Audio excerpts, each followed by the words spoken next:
오후 2시 오늘의 핫 이슈만 골라 살펴보는 시간입니다. 김광삼 변호사, 배상훈 프로파일러와 이야기 나눠보겠습니다. 안녕하십니까? 안녕하세요. 네.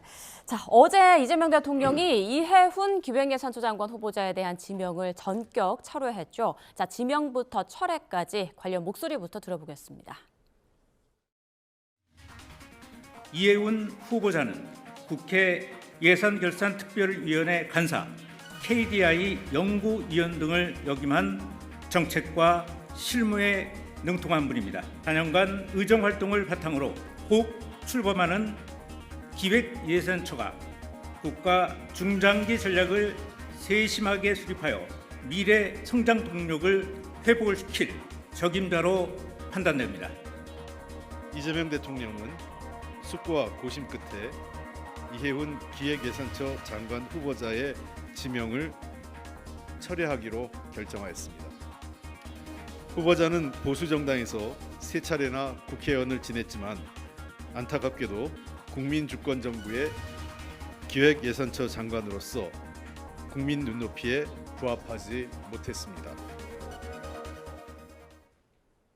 네, 인사청문회가 열린 지 불과 이틀 만에 철회가 결정됐습니다.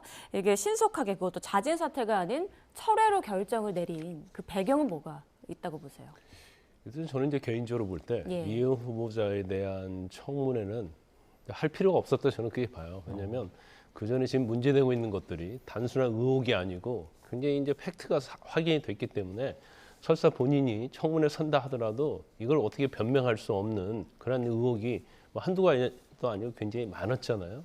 그런데 대통령께서는 뭐 통합의 차원에서 힘들게 내린 결정이기 때문에 일단 청문회는 해서 의혹에 대해서 어떻게 해명되는 걸 봐야지 않겠느냐 이제 그런 말씀을 하셨고, 예. 근데 결과적으로 청문회가 진행이 됐어요. 그런데 예상했던 대로 이 의혹에 대해서는 어느 한 가지도 시원하게 해명된 게 없습니다. 특히 이제 제일 중요한 것이 여러 가지가 있지만 그 중에서 서초동에 있는 원펜턴스 아파트와 관련된 부정청약 의혹, 이거에서 사실은 아들이 이미 결혼을 했었잖아요. 했는데도 불구하고 이걸 부양 의무자로 등재를 해가지고 유장 전입 신고하면서 결국 부정청약을 받았단 말이에요. 근데 거기에 대해서 이제 해명을 어떻게 하는가 봤더니 자기 아들하고 결혼한 며느리 사이가 안 좋았다는 거 아닙니까? 그래가지고 이혼하느냐 안 하느냐 취지는 그런 것 같아요.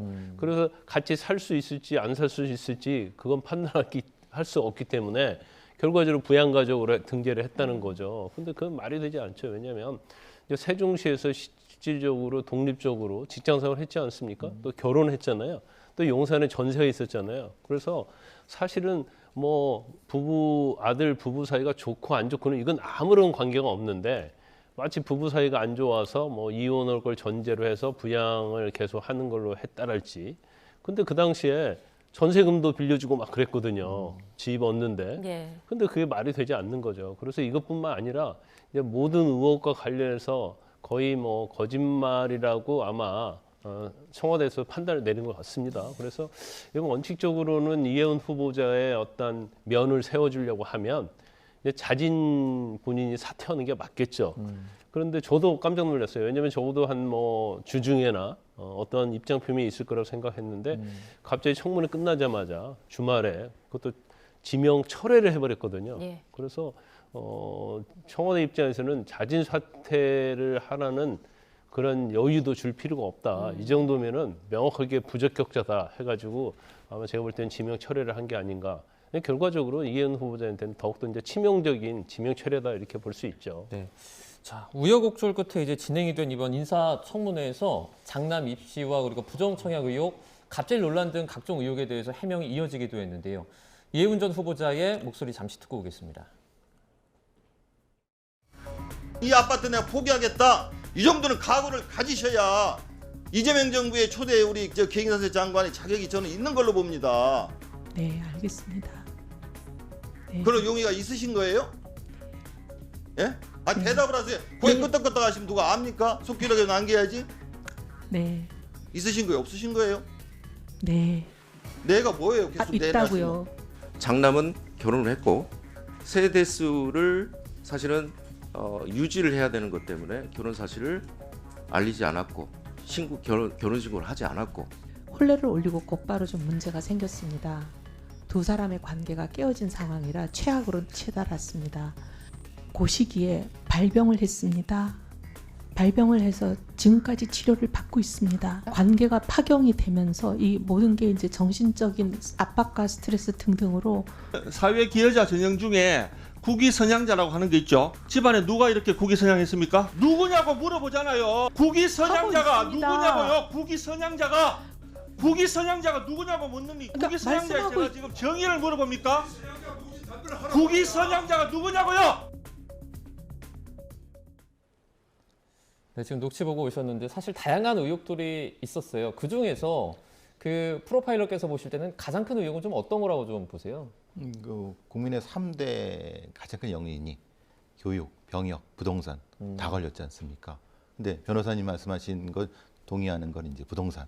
그렇지만은 부동산은 부동산만의 문제가 아니라 장나가 연결된 병역과 교육이 다 걸려 있는 거죠. 거기 하나 다 들어가 버렸기 때문에 사실 이건 뭐 빼도 박도 못하는 상황인 거고 국민들께서 가장 그 예민한 부분을 집중적으로 다 걸고 넘어지는 형태가 결국은 이렇게 되지 않았느냐.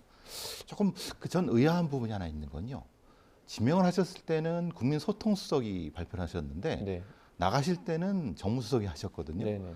전 되게 이상하게 생각했어요. 그러니까 들어갈 때도 소통이면 나갈 때도 소통수석이 했어야 되는데 그러니까 좀 이걸 급이 낮다고 해야 되나 아니면은 뭔가 이건 정무적 판단이란 거로 일종의 어떤 뭐 메시지를 주시려고 하셨나라는 느낌이 좀 들었는데 예. 조금 충격적이었던 거예요. 왜냐하면 이거는 국민의 눈높이라고 하면 사실은 소통수석이 했어야 되지 않냐라고 생각도 하는데 모르겠습니다. 대통령께서 어떤 의도를 가지고 그렇게 하셨는지 모르겠지만은 명확한 건 국민 눈높이에 맞지 않는 사람이다라는 거 명확히 하신 것 같습니다. 네, 이해운 전 후보자가 이제 각종 의혹에 대해 수사기관에서 해명을 해야 한다 이런 얘기도 나오고 있는데 법적으로 어떻습니까? 일단 여러 가지 의혹이 있죠. 특히 이제 갑질 의혹과 관련해서 뭐 직권남용이랄지 아니면 협박이랄지 이제 이런 게 문제될 수 있고요. 그 다음에 뭐 아들 병역 특혜 의혹과 관련해서는 아니면 구체적인 건 나오지 않았어요. 그런데 뭐 같은 서초구에서 특히 이제 집과 가까운 거리에 있는 뭐 방배경찰서, 그다음에 서초 뭐 아동 지역 센터 이런 데서 둘 다 근무를 했는데 이제 문제는 뭐냐면 그 전에도 공익근무자가 근무한 적이 없었다는 거예요. 그러면 이해운 후보자의 아들이 둘 다 근무를 한 다음에 그대로 된 또 공익요원을 뽑은 적이 없다는 거 아닙니까? 그러면 유일하게 그 두 기관에서 공익요원이 근무한 사례가 되는 거예요. 그러면 이 과정에서 또 무엇이 있었는가 이런 것도 좀 밝혀야 할 거고요. 제일 중요한 것은 이제 부정 청약과 관련된 부분입니다. 그래서 지금 뭐 부양 의무자로 장남을 등재해가지고 부정 청약을 한 게 뭐 제가 볼 때는 거의 팩트인 것 같은데 이게 아마 수사의 가장 중점이 될 거예요. 그래서 이것도 이제 형량도 3년 이하 3천만 원 이하 벌금인데 그런데 이제 이거 자체도 사실은 주택법과 관련해서는 뭐 재건축, 재개발은 이게 해당이 되지 않는다. 그러니까 처벌 조항이 없어요. 예. 그런데 이전에도 기소를 해가지고 처벌 조항이 해당이 된다 기소했는데 이제 무죄가 된 사례가 있거든요. 그렇지만 이해은 후보자와 관련된 것은 이제 그와 좀 틀릴 수도 있는 거고. 그다음에 두 번째로 설사 형사의 처벌이 안 된다 하더라도 일반적으로 어떤 주택 청약에 관해서 이제 공고를 할 때는 거기에 부당한 방법으로 기망을 한다랄지 이런 식으로 하면 취소하게 돼 있고 또 계약금의 얼마를 사실은 또 유약금으로 지불하게 돼 있거든요. 그래서 아마 다른 건 몰라도 이제 형사처벌 받는지 여부는 두고 봐야겠고 예. 적어도 저 아파트에서는 계속 거주하기는 쉽지 않을 것이다. 저는 그렇게 봅니다. 네, 그 로또 아파트 청약도 이제 나중에 취소될 가능성도 없지 않다 이렇게 저희가 이해를 할 수 네, 있겠죠. 맞습니다. 자, 국민 정서상 또 부동산 못지않게 민감한 게 입시 관련 문제입니다. 지금 정치권에서 장남의 대학 특혜 입학 의혹 관련해서도 수사를 진행하고 있잖아요. 그렇죠. 네. 분명한 것은 만약에 그 대학에 대한 업무 방해가 될 수 있는 거고요. 그렇게 됐을 경우는 입학 자체가 취소가 돼버리면은 학력 자체가 이제 고졸이 되는 거죠. 쉽게 말하면 다른 사례 우리가 보는 것처럼. 근데 정확히 근데 문제는 그 규정이 있느냐. 아까 국회의원께서 말씀하신 것 좀 물으신 것처럼 그 국위선양자 전형에 그 포괄적으로 들어갈 수가 있느냐 없느냐 그 부분은 사실은 조금 법적으로 좀 논란이 될 수 있는 부분이 있거든요. 그건 이제 재판을 한번 들어가 봐야 되겠지만은 사실 좀 난감한 부분이죠. 그러니까 근데 결과적으로 만약에 입학 취소가 되면은 뒤에 것이 다 날아갈 수가 있기 때문에 그리고 또 하는 거 가장 핵심적인 거 국민 정서상 이건 용납될 수 없는 부분이 아니겠습니까? 네. 자, 이번 정부 들어 지명 철회로 장관급 후보자가 낙마한 건 지난 강선우 여성가족부 장관 후보자, 이진수 교육부 장관 후보자에 이어서 이번이 세 번째입니다. 부실 검증에 대한 지적도 나올 수밖에 없는 것 같아요. 그건 당연히 나와야 하고요. 예. 그다음에 사과를 한다 저는 그렇게 봐요. 일단 지금 현 정부 들어와서 자진 사퇴한다랄지 이제 지명 철회한 것이 지금 4건째거든요. 4명이나 된단 말이에요. 예. 그러면 이혜은 후보자 같은 경우는 사실은 이제 특히 중요한 건 이제 2가지 아닙니까? 갑질 의혹하고 그다음에 부정 청약인데 갑질 의혹은 3평을 얼마든지 들을 수 있거든요.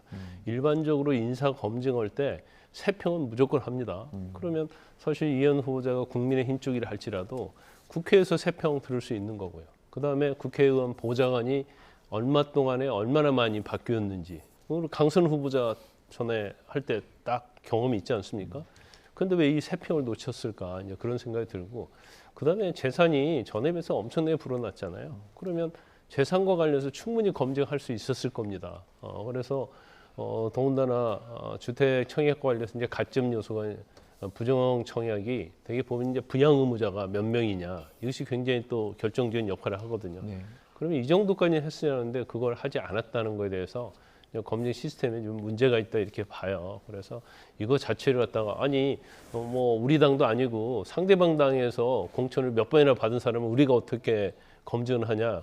근데 그건 제가 볼 때는 잘못됐던 말이다 그렇게 봐요. 왜냐하면 상대방이 국민의힘에서 공천을 할 때는 총선 공천이거든요. 그래서 사실은 이렇게 굉장히 세밀한 어떤 검증하기 굉장히 어려운 거고 그렇지만 현 정부는 검증을 할 수 있는 기관이 딱 갖춰져 있지 않습니까? 네. 뭐 민정수석실 있죠.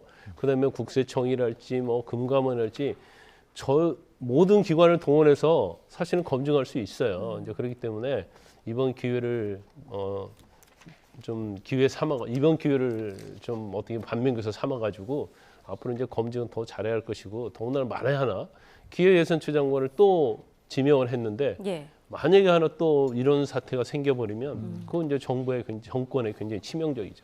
예. 자, 속보가 들어왔는데요. 전해드리겠습니다. 앞서 민주평통 이해찬 전 총리의 장례 기간 오늘부터라고 말씀을 드렸는데요. 정정해서 다시 알려드리겠습니다. 오늘부터가 아닌 내일 27일부터 오는 31일까지 기간 사회장으로 치러질 예정입니다. 네, 이해찬 민주평화통일자문회의 수석부의장이 이제 지난 25일 날 별세했다는 소식 앞서 전해드렸는데요. 이와 관련해서 장례 절차 방식이 이제 좀 정해졌습니다. 다시 한번 저희가 정정 속보 전해드리면 장례가 이제 기관 사회장으로 27일이니까 내일부터입니다. 내일부터 31일까지 닷새간 엄수가 된다라는 내용입니다. 또 자세한 내용은 저희가 추가적으로 들어오는 대로 전해드리겠습니다.